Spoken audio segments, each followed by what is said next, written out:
Situada al pie del monte Orbelos, la ciudad de Filipo era un punto estratégico para dominar la vía Egnatia. Casio y Bruto habían situado sus campamentos al oeste de la urbe, a una distancia entre sí de unos kilómetros. Frente al campamento de Casio, protegido en gran parte por un pantano, había levantado el suyo Marco Antonio, ocupando el ala derecha de la línea romana. Los hombres de Octavio se colocaron en el flanco izquierdo y construyeron su propia fortificación frente al campamento de Bruto que, empleado al pie del monte Orbelos, estaba unido al de Casio por una larga empalizada provista de torres de vigilancia.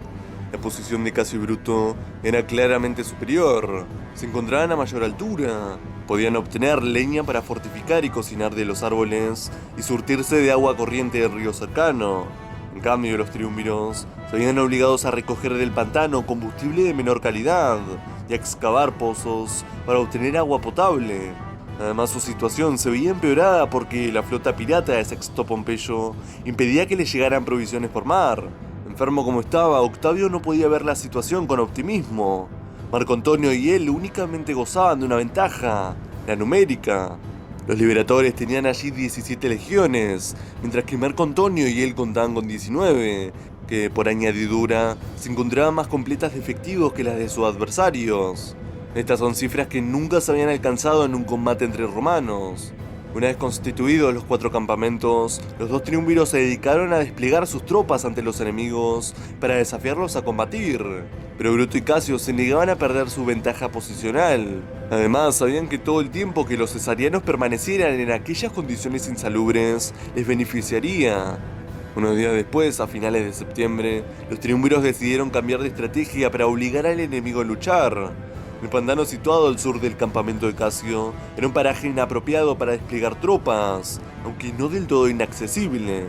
Si había algo que caracterizaba a las legiones romanas y sus mandos, era que los obstáculos naturales no los detenían. Marco Antonio propuso tender una rudimentaria calzada hacia el este, a través de las marismas. Así, podrían llegar hasta la vía Egnatia y cortar la línea de suministros de los liberadores. De este modo, el hambre cambiaría de bando. Pasarían 10 días antes de que los exploradores de Casio descubrieran lo que ocurría. En respuesta, Casio ordenó a sus hombres que tendieran una empalizada de norte a sur para cortar en perpendicular las obras del enemigo. Empezó entonces una frenética carrera por ver quién construía más rápido. Al comprender que su plan podía haberse frustrado, el 3 de octubre del año 42 a.C., Marco Antonio envió el ala derecha de su ejército contra la empalizada del enemigo. Les dio orden de atacar el campamento principal del general.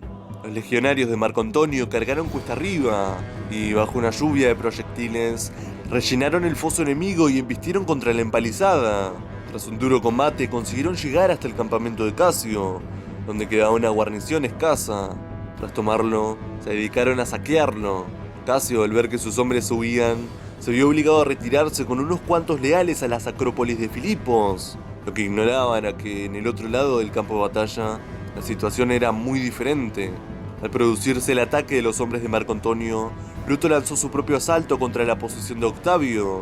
La ofensiva tuvo éxito y sus hombres sembraron el caos en el campamento del joven triunviro. Al recibir noticias de lo que había sucedido en el otro lado del campo de batalla, Bruto envió jinetes en ayuda de Casio. Este, desde las alturas, divisó la típica columna de polvo que señalaba el avance de escuadrones de caballería. Creyendo que eran enemigos, envió un oficial para comprobarlo. A media ladera, el oficial descubrió que eran jinetes enviados por Bruto y desmontó para abrazarlos. Desde la distancia, Casio, corto de vista, creyó que atacaban a su enviado. Convencido de que los triunviros lo harían prisionero, ordenó a un esclavo que le ayudara a suicidarse.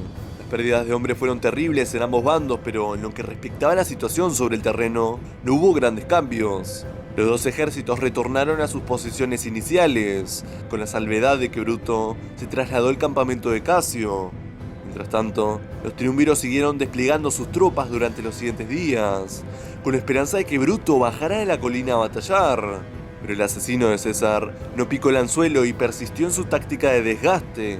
Sin embargo, Bruto cometió un error estratégico que sus adversarios consiguieron aprovechar. Al sur del campamento levantado por Casio, se alzaba una pequeña elevación que en el pasado se había ocupado con una pequeña guarnición. Bruto pensó que no había por qué defenderla de forma presencial y retiró a estos soldados. Contrariamente, a los triunviros le pareció que aquella posición les podía ofrecer una ventaja muy interesante.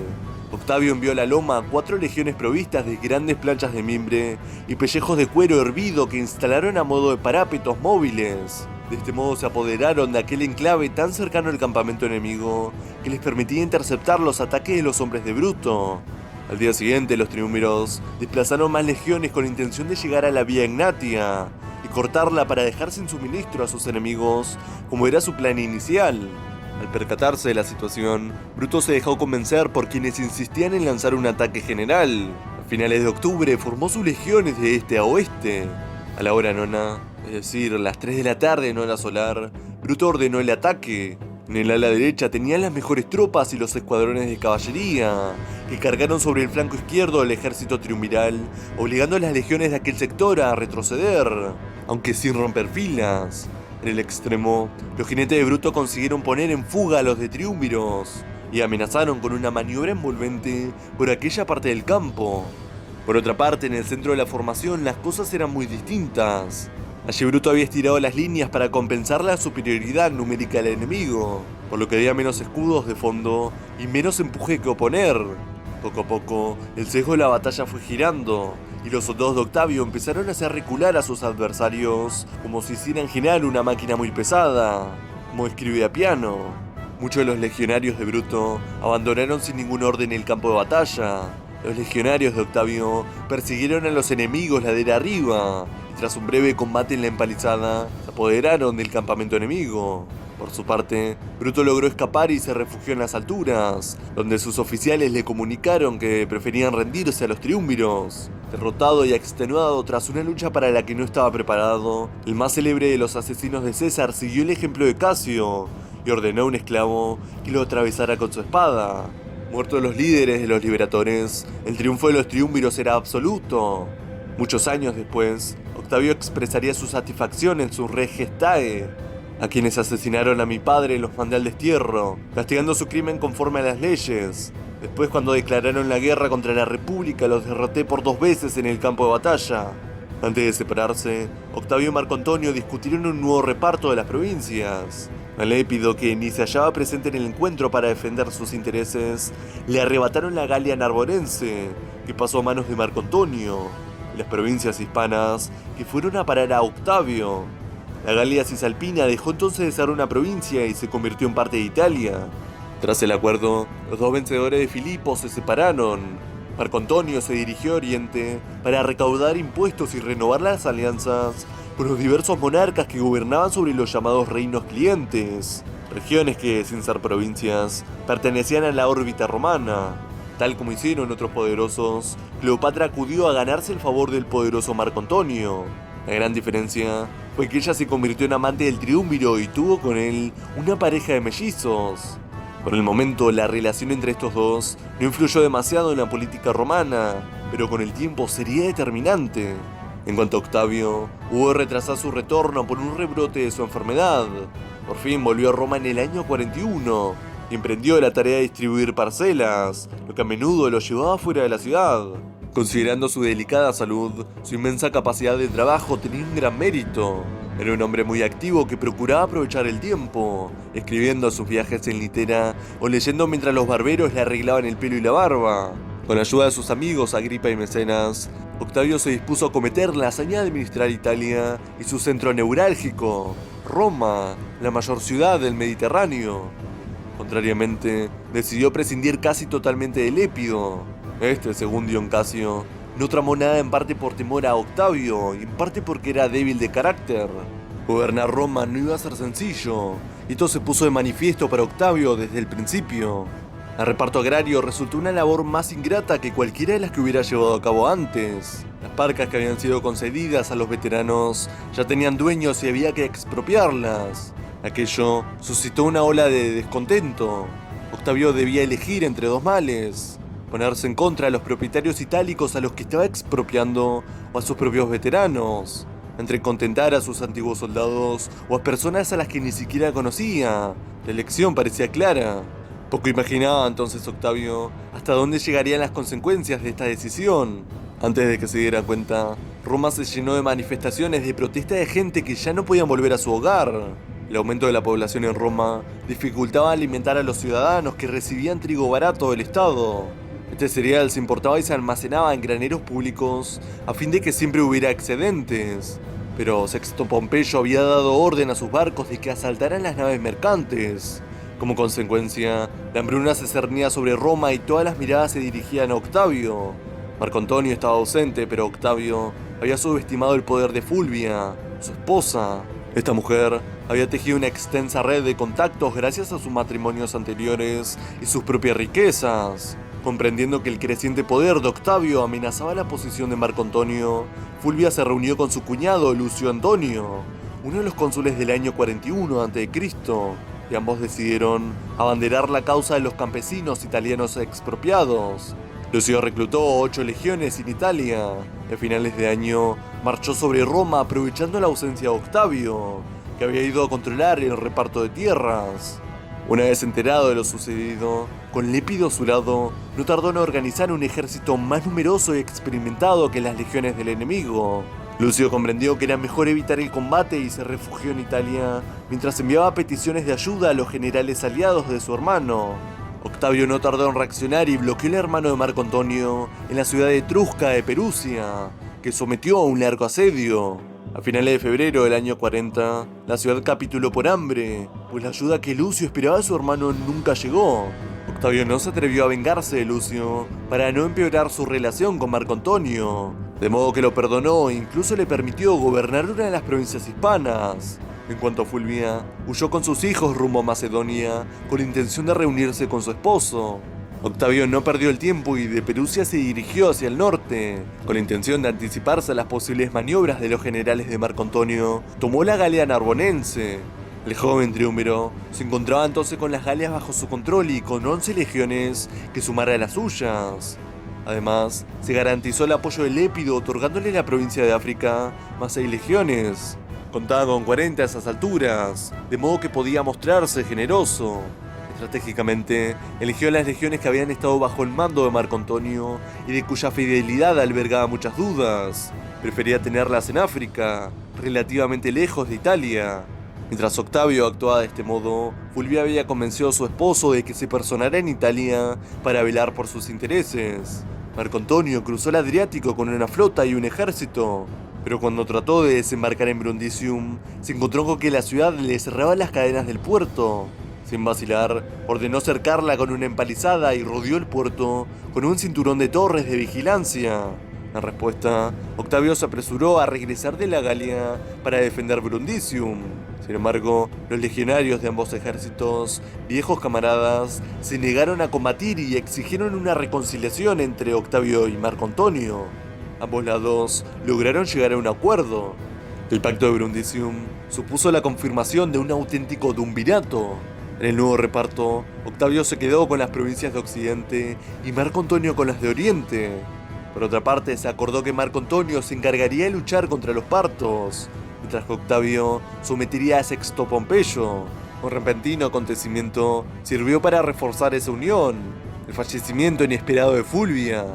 Octavio aprovechó su muerte para ofrecer a Marco Antonio en la mano de su hermana, Octavia la menor. El matrimonio fue celebrado con gran regocijo en toda Italia, pues se creía que la nueva alianza alejaba para siempre el fantasma de la guerra civil. No fue Marco Antonio el único que se casó por aquella época. Octavio, roto su compromiso con la hija de Fulvia, se casó con Escribona, pariente de la mujer de Sexto Pompeyo, en un intento de mejorar sus relaciones con este. Ni el pacto político ni el matrimonio funcionaron, pero al menos engendraría una hija, Julia, su única descendiente. El matrimonio no duraría mucho, pues el triunviro quedó prendido de la elegante belleza y la aguda inteligencia de Livia. La pareja se casó el 17 de enero del año 38 y Livia se reveló una leal y eficaz colaboradora de su esposo. Sin embargo, no todo era felicidad. A finales del año 38, en una batalla en el estrecho de Mesina, los barcos de Sexto Pompeyo derrotaron a los de Octavio y hundieron o apresaron en la mitad. A principios del año 37, Marco Antonio le cedió 120 barcos para continuar su lucha contra Sexto Pompeyo.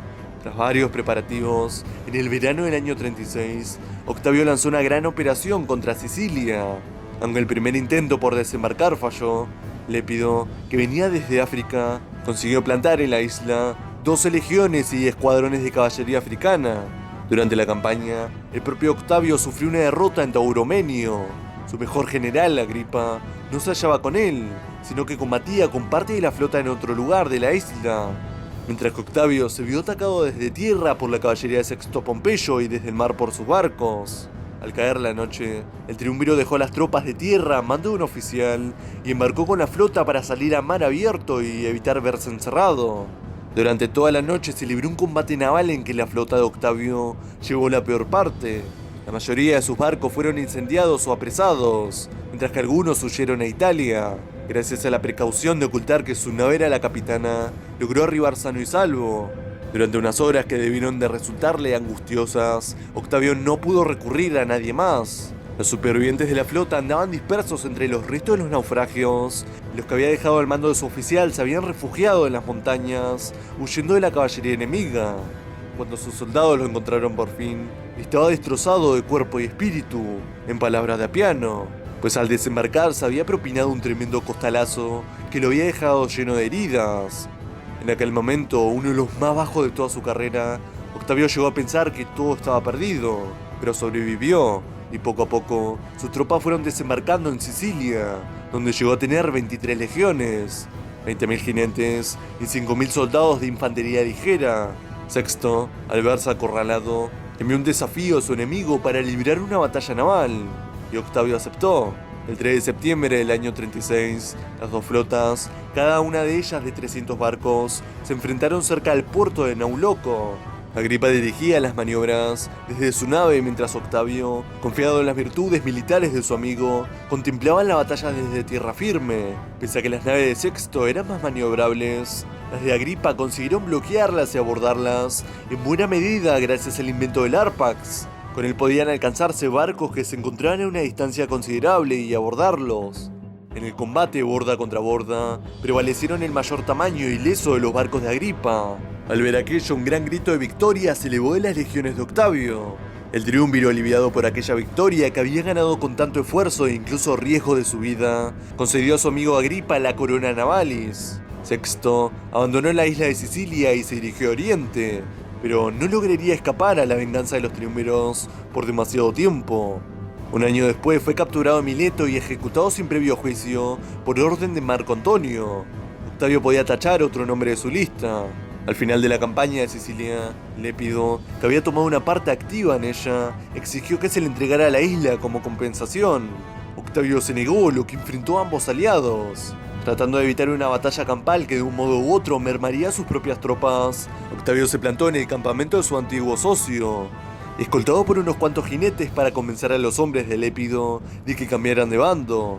Este trató de convencer a sus soldados de que no lo abandonaran, pero ante su falta de carisma, sus legionarios acabaron desertando en masa al bando de Octavio. Resignado a su destino, Lépido se quitó la capa de general y la coraza, y acudió a rendirse ante Octavio, vestido de civil con su toga de senador. En lugar de ejecutarlo, lo desterró en una villa en el monte Circeo. Incluso le permitió mantener la dignidad de Pontifex Maximus y de viajar a Roma en ocasiones ceremoniales. A todos los efectos, el triunvirato había quedado reducido a una dictadura de dos hombres. El momento decisivo para Marco Antonio y Octavio había llegado. Una vez derrotados sus enemigos comunes, ya nada les impedía enfrentarse entre ellos. De parte de Octavio estaban el pueblo y el senado de Roma. De la de Marco Antonio, la reina Cleopatra y las riquezas de Egipto. Del resultado de esta batalla dependía el curso de la historia. Pero eso, lamentablemente, será cuento para otra noche. Si te gustó el video, dale me gusta y suscríbete al canal. Y a no olvidar, la paideia es eterna.